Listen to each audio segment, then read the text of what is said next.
I have about 20 minutes, well, we all have about 20 minutes to introduce topics that take generally about 20 weeks to cover responsibly. So this is going to be like snipering. The absolutely most important kind of aspect to consider in my presentation is the issue of densification. So of all of the kind of myriad subjects that surround urban design and sustainable living, the single most critical issue is that of densification. Okay, densification can't really be legislated. It comes essentially through a choice. So actually what I'm presenting isn't so much a kind of an academic discussion. In fact, it's, and it doesn't, at the bottom line is it's really just common sense about why we need to do this and how it's achieved. And I thought that the best way to do this is actually to provide a number of case studies. Each case study gets approximately one slide, just to show that what's already been done. And this came up when Chantal and Graham and I were talking earlier this week. We're not really, we're not visionaries here. We're more like messengers telling you what already is. We're not reinventing things per se. We're telling you what's out there, and we want to know why. If these systems aren't in place in Ottawa, why not? Because looking out here, there's certainly a group of people who would like this to happen. So again, as I don't know, maybe surprising or as remarkable as some of these statements or projects might be, the reality is that these are all kind of well in place, and they serve as examples for initiatives that actually work. So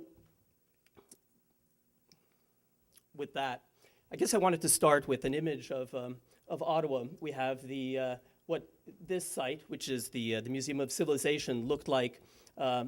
What it looked like initially. It's an industrial lumbering place, and the importance of this is not the beautiful piece of architecture from Douglas Cardinal. The thing that I really want to focus on here is this green space and this connector.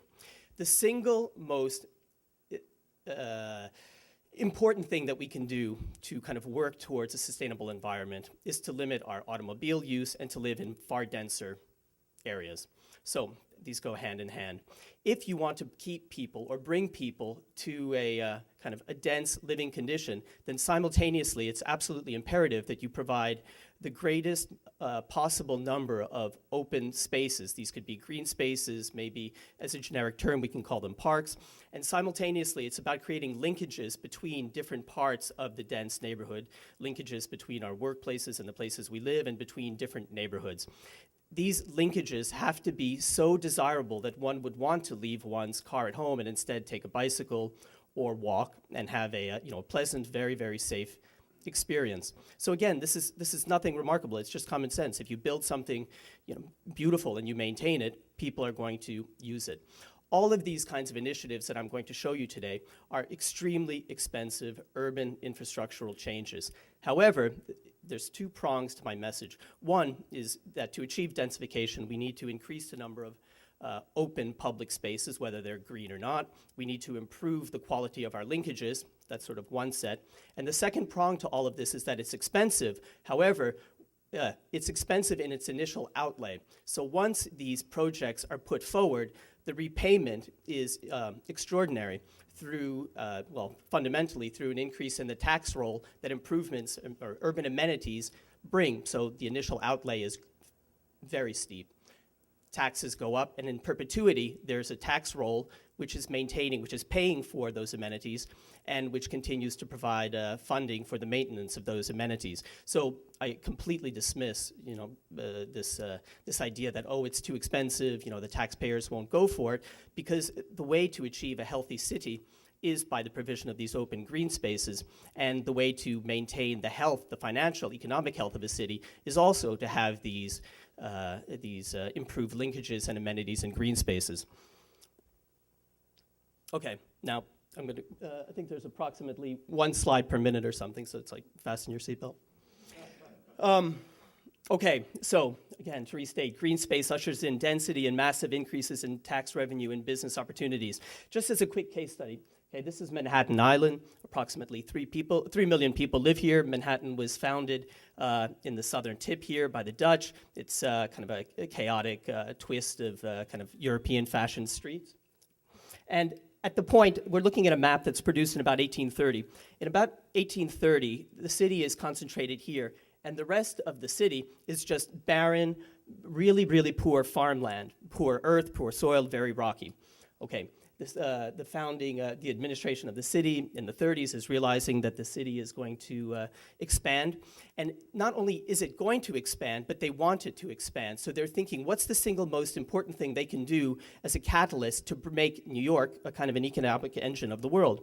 So, they're thinking, okay, well, first of all, we need better organization. So instead of this kind of hodgepodge of streets, we're going to have a very regular grid. So very simple. And what they do is the first proposal, the first iteration, is to lay out a grid across all of Manhattan Island. So they're rolling it out like wallpaper. And periodically within this grid, they're saying we're going to leave out we're going to preclude building in some parcels so that these will be left as green spaces. Okay, somebody comes along named Olmsted and his business partner Calvert Vaux, or we say Vox, who happens to also be the landscape architect of Parliament Hill. And they say, this is crazy. If you really want to, and by the way, Olmsted, the planner ultimately of Central Park, which is the subject here, is he's a kind of a social journalist. He's chronicling the plight of the poor in New York City and throughout the American South. And what he says is what you really need to do is to create a huge lung for the city, which is what he terms Central Park. And basically, he convinces the administration to purchase approximately 500 acres smack in the middle, perfectly centered, easiest for everyone to get to, 500 acres smack in the middle of the city. But the point of this is that there is no city at this point. All of this area is just squalid farmland. Manhattan is concentrated down here. So here we have, basically by 1840, the foresight to allocate an enormous tract of land for the city, which is going to expand, but coupled with that is the fact that once they put this in, they know that there's going to be fierce real estate speculation. All the land around this area, which is going to be the primary urban amenity, is going to attract the absolute kind of the wealthiest, and immediately taxation goes up, and this is going to start to pay for the park. Overnight, land values around the park go up 5-fold, and within a few years, right, so this is right when the park it's not even completed yet. People are skating, and you can see this kind of like one lonely building there. Within 10 years, it didn't obviously become this, but the entire perimeter starts to get developed. So this came true, right?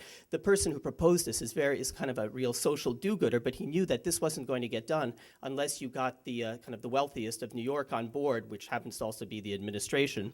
And they did make a fortune, all of these speculators. But the point is that even though the people who are living along the Fifth Avenues of in this case, New York City, they're fundamentally, it's their tax dollars which pay for the park and which support the maintenance of the park. It's all the people back here who can now avail themselves of this extraordinary amenity.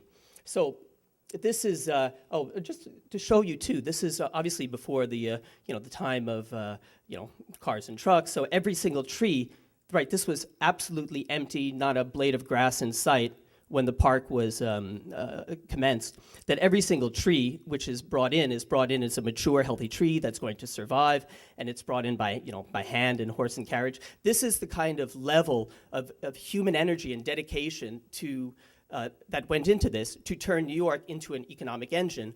But the tool for turning New York into an economic engine is an investment in its infrastructure. Okay, another kind of example, we can think of Central Park as this incredible forethought that the administrators had, and we can liken it to something here in Ottawa, like the Green Belt, right? 1950, Gray Bear, the planner for the kind of initial plan of Ottawa, is sets aside this huge area of the Green Belt, and I think probably most of us know that even 2 weeks ago the city is making a proposal to acquire 25% of the Green Belt for suburban development, right? So that would be like taking 25% of Central Park and just putting suburban houses there. So there is an equivalent between the Central Park forward-thinking mentality and Ottawa, but we just don't want to now be surrendering that space. Even if we get this kind of suggestion that the suburban development that comes there is going to be green somehow. But anyway, we can get to that maybe through the workshops later.